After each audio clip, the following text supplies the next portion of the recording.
Bonjour à tous, cette vidéo tournera autour de cet appareil qui est un transformateur d'isolement. Il s'alimente à partir de cette prise électrique, il délivre une tension de 200 volts et il a une puissance de 200 watts, ce qui veut dire que je peux consommer jusqu'à 1 ampère dessus au maximum.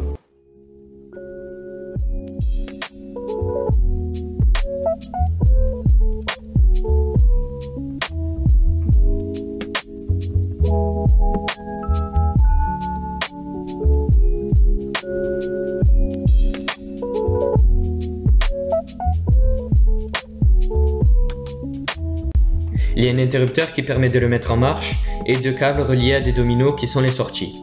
Il y a une sortie pour un courant alternatif avec deux grands dominos pour pouvoir visser une multiprise dessus et donc par la suite pouvoir brancher des appareils fonctionnant sur secteur pour faire des tests, des mesures, etc.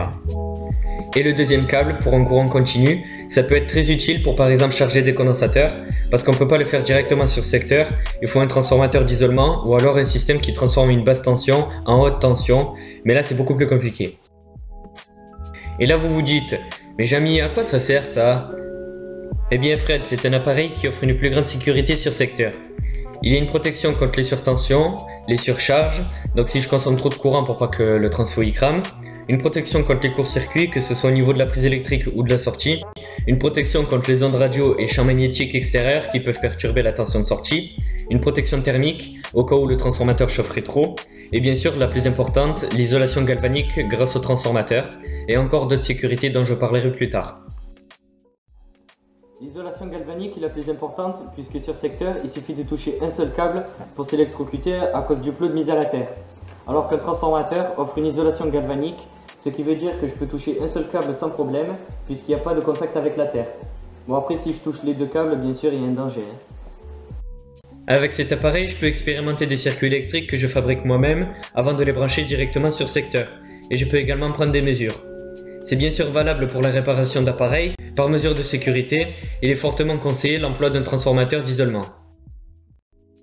Vous pouvez aussi vous faire un transformateur d'isolement qui servirait uniquement pour les protections contre les surtensions, donc en cas de tonnerre par exemple, pour protéger les appareils. Moi, le mien pourrait servir dans ce cas-là, mais bon, le mien c'est vraiment fait plutôt pour des expériences parce qu'il y a les câbles qui sortent et tout, c'est pas très pratique à utiliser dans ce cas-là.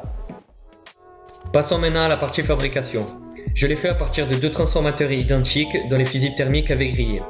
J'ai donc eu l'idée de démonter entièrement les deux transformateurs, récupérer les bobines et remplacer les fusibles thermiques des bobinages primaires. Puis j'ai remonté un seul transformateur en utilisant les deux bobines primaires. De cette manière, j'obtiens un transformateur avec un rapport de 0 puisqu'il y a le même nombre de spires sur les deux bobines. En tout cas, ça c'est sur le papier, parce qu'en réalité la tension de sortie est de 200 volts et non de 230, à cause des pertes de rendement. Il aurait donc fallu que la bobine secondaire ait un peu plus de tours que la bobine primaire pour compenser les pertes. Moi, vu que j'ai pas le cuivre nécessaire pour faire moi-même mes propres bobines, j'ai dû me contenter de ça. Mais bon, quasiment tous les appareils peuvent fonctionner avec entre 110 volts et 150 volts alternatifs, comme avec mon onduleur par exemple. Le transfo d'origine pouvait délivrer un courant allant jusqu'à 10 ampères sur 25 volts, ce qui fait une puissance de 250 watts. Maintenant, avec la nouvelle bobine, il a une puissance pouvant aller jusqu'à 360 watts puisqu'il y a un plus grand appel de courant sur le primaire. Ce qu'il y a, c'est que je ne peux pas consommer plus de 200 watts puisque le bobinage n'est pas fait pour supporter un aussi grand courant et le transfo crame. Dans le circuit électrique, j'ai donc mis un fusible sur le primaire, au cas où il y aurait trop de courant qui passerait, mais surtout en cas de surtension du secteur, même si c'est assez peu probable. J'ai mis également un fusible sur le secondaire, parce que celui du primaire sert plus pour les surtensions que pour les surintensités. C'est pas certain qu'il coupe le courant, du coup le fusible sert aussi de protection contre les courts-circuits.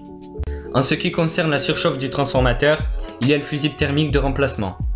Après j'ai mis d'autres protections comme deux tores de ferrite, une au primaire et l'autre au secondaire. Elles ont pour but de protéger des ondes radio et des champs magnétiques. Il y en a beaucoup d'aller signifier les radios parce que justement elles captent les ondes. Sur le circuit électrique, on remarque qu'il y a un condensateur non polarisé, un sur le primaire et l'autre sur le secondaire. Ils sont très importants car vu que le courant est alternatif, quand la tension atteint 0 V sur chaque période, le champ magnétique est toujours présent dans le transformateur. Une partie est absorbée par le secondaire s'il est en charge, parce que c'est bien pire s'il n'est pas en charge. Le reste est absorbé par le primaire, et ça c'est très embêtant puisque ça peut aller en sens inverse de l'installation électrique, et sûrement faire sauter un disjoncteur, donc il est vraiment indispensable pour que le courant charge le condensateur au lieu d'aller en sens inverse. Et une autre chose à prévoir, c'est de placer une résistance d'assez grande valeur aux bornes du condensateur, parce que dans le cas où le fusible grillerait par exemple, donc très bien, on débranche la prise, mais là ce qui se passe c'est que si je touche le bout de la prise, je me prends le jus. Tout simplement parce que le condensateur n'a pas pu se décharger dans le transformateur. Il faut donc prévoir une résistance pour décharger le condensateur. Il faut qu'elle soit de très grande valeur pour ne pas que le courant ait envie de circuler dedans lorsque l'appareil est branché sur secteur. Et vu que le condensateur a une capacité très faible, il se décharge en une fraction de seconde dans la résistance. Donc il n'y a aucun risque d'électrocution. Vous l'avez sûrement remarqué, il y a un ventilateur à l'avant. Il est alimenté par un second petit transformateur qui lui est abaisseur de tension. Il y a un pont diode, un condensateur, une diode anti-retour et une diode de roue libre pour avoir une tension de 15 volts qui entre dans le ventilateur. C'est à peu près tout ce que j'avais à dire à propos de ce transformateur d'isolement. C'est un appareil qui va m'être très utile pour des projets que j'ai en tête de faire depuis un long moment. Voilà, cette vidéo est terminée, j'espère qu'elle vous a intéressé et merci de votre attention. À la prochaine!